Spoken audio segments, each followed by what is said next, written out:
大家好，今集想介紹嘅呢就係一座比較冷門嘅建築物，就係聖約翰大廈 （St. John's Building）。好多人呢對呢個名字呢都感到比較陌生啊。但係如果我話俾你知，佢嘅腳下呢就係山頂纜車站，咁你應該會知道我講緊邊一座啦。佢係位於中環花園道33號，同北打行一樣呢，都係一座只租不賣嘅乙級寫字樓，以全層放租為主。佢嘅持有人呢係上市公司香港上海大酒店，主要股東呢就係猶太人嘉道理家族。同一個集團呢係擁有世界各地嘅半島酒店，而山頂纜車呢亦都係佢哋嘅，仲有其他嘅會所啦。由外觀去睇嘅話呢，佢都有佢嘅特別之處嘅，例如圓運嘅四角啦，同埋圓角嘅窗戶。我哋首先呢會帶大家了解一下佢嘅歷史，再研究一下佢嘅建築特色，仲會入佢嘅內部去參觀㗎。上面嘅景致呢都幾有睇頭㗎，所以希望大家可以睇到最後啦。多謝大家收睇 GNG 香港日常呢一個頻道。我哋主要呢係對香港嘅建築同埋一啲文化活動作簡單嘅記錄，歡迎訂閱留意我哋嘅新片啦。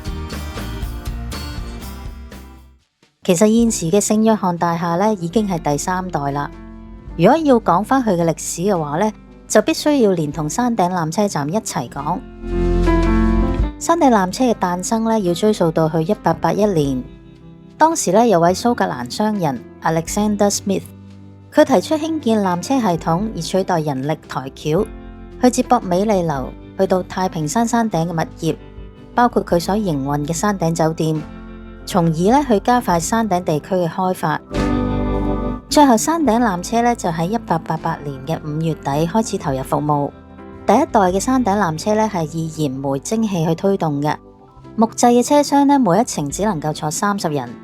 到1905年，艾利嘉道理爵士就收購咗山頂纜車，將佢轉變為股份制嘅有限公司，開展咗嘉道理家族同山頂纜車嘅不解之緣。最初喺1889年，花園道總站呢只係一座木艇嚟嘅啫，後嚟喺1905年改建成混凝土車站，連同機房。1936年就重建成3層高嘅聖約翰公寓。佢係帶少少摩登流線型嘅建築風格㗎，有8個單位同埋一個頂層嘅豪宅，而地下呢就係車站啦。如是者以呢一個狀態呢過咗28年之後呢，喺1964年呢就再改建成14層嘅商住兩用大廈，而呢一棟建築物呢屬於現代主義嘅建築風格，但係佢亦都帶有少少粗獷主義嘅味道喎。擺冷氣嘅地方呢，亦都可以作為遮陽嘅用途。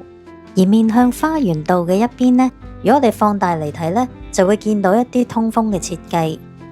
底座呢，同樣都係山頂纜車站，但係呢一個建築物呢，存在咗相對地短嘅時間，只係用咗10幾年啫。現今嘅聖約翰大廈係喺1983年落成，由關吳王建築師樓設計。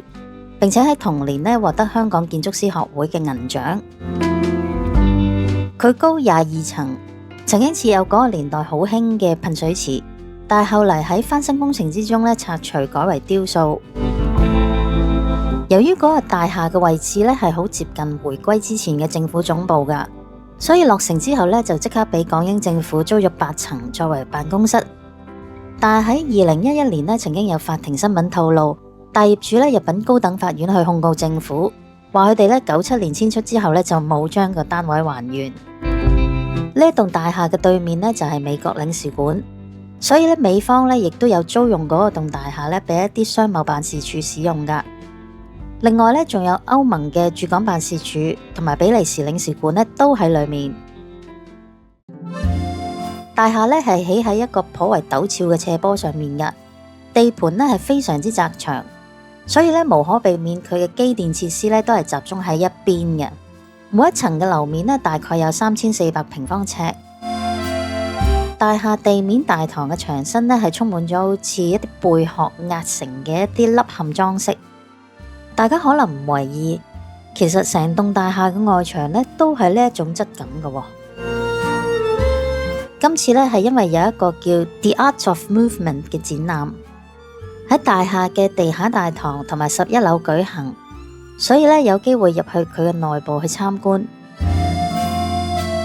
大堂呢有一個 gallery， 佢上面係一個圓形嘅天窗，陽光呢就可以直接照射入去展覽館裏面嘅展品嗰度啦。電梯裏面呢係用咗視覺衝擊強烈嘅紅黑色。呢個大廈呢有2個亮點，第一呢就係佢嘅窗戶，由外面睇呢，嗰啲窗戶呢係平面圓角，好似冇乜特別咁樣。但係由內部睇嘅話呢，原來每一隻窗呢都係一個畫框嚟嘅。冇諗過呢，每一隻窗嘅窗框呢係咁厚嘅。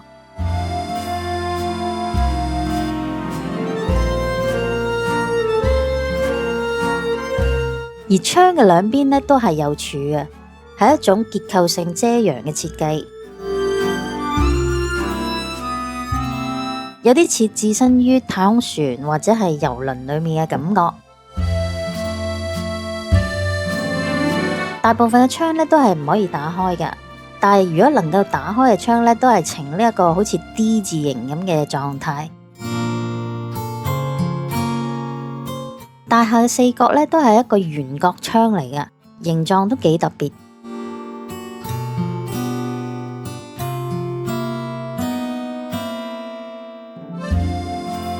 而呢一棟大廈嘅另一個亮點呢，就係窗外嘅風景啦。由於佢係處於山坡上嘅位置，所以呢，即使大廈本身呢唔係好高啫，但係呢亦都能夠將中環270度嘅景色呢盡收眼底。西面呢有聖若瑟書院、聖若瑟天主堂、梅夫人婦女會；北面呢有美國領事館、政府合署、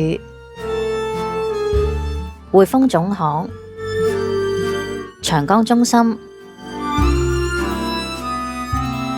最特別嘅呢就係東面呢一個畫框之中嘅美麗大廈。成棟美麗大廈呢都能夠好完整咁樣睇到清清楚楚。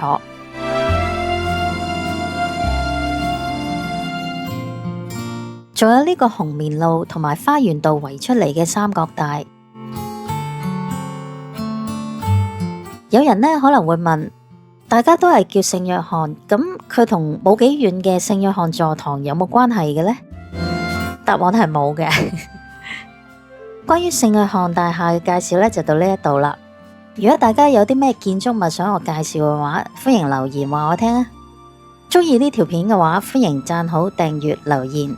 多謝大家收睇，我哋下次再見，拜拜。Once in a while I dream. Once in a while I think of you.I reminisce on days gone by when you and I were new. Once in a while I dream, hoping that you'd return to me, but I know that you're not coming back, so once in a while